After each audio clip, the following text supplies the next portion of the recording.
TN. Prathapan മണലൂരിൽ മികച്ച വിജയം നേടുമെന്നുറപ്പായപ്പോൾ പരാജയം മുന്നിൽ കണ്ട ബി.ജെ.പിയും സി.പി.എമ്മും വ്യാജ ആരോപണങ്ങളുമായി രംഗത്തിറങ്ങിയിരിക്കുകയാണെന്ന് മുതിർന്ന കോൺഗ്രസ് നേതാവും മുൻ കെ.പി.സി.സി പ്രസിഡന്റുമായ വി.എം. സുധീരൻ വാടാനപ്പള്ളിയിൽ കിറ്റ് വിതരണവുമായി ബന്ധപ്പെട്ട് നടത്തിയ പ്രതിഷേധ സമരത്തിന് നേതൃത്വം നൽകിയ ടി.എൻ. പ്രതാപനെ അനുമോദിക്കാൻ പാവറട്ടി തെരഞ്ഞെടുപ്പ് കമ്മിറ്റി ഓഫീസിൽ എത്തിയതായിരുന്നു അദ്ദേഹം.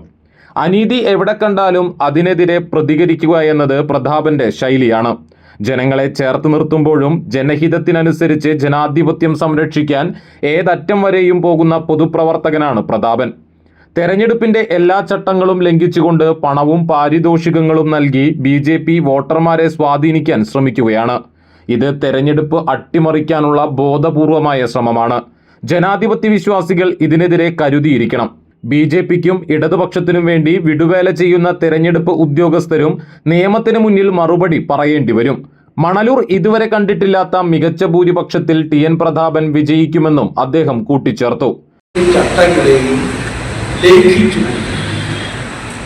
ഒരിക്കലും തെരഞ്ഞെടുപ്പ് രംഗത്ത് ഉണ്ടാകാൻ പാടില്ലാത്ത രീതിയിൽ വോട്ടർമാരെ തെറ്റായ രീതിയിൽ സ്വാധീനിക്കാൻ വേണ്ടിയുള്ള തെരഞ്ഞെടുപ്പ് നിയമങ്ങൾക്ക് വിരുദ്ധമായ നടപടികൾ. ഇത് നമ്മൾ പറയുന്ന ഒരു ആക്ഷേപമല്ല.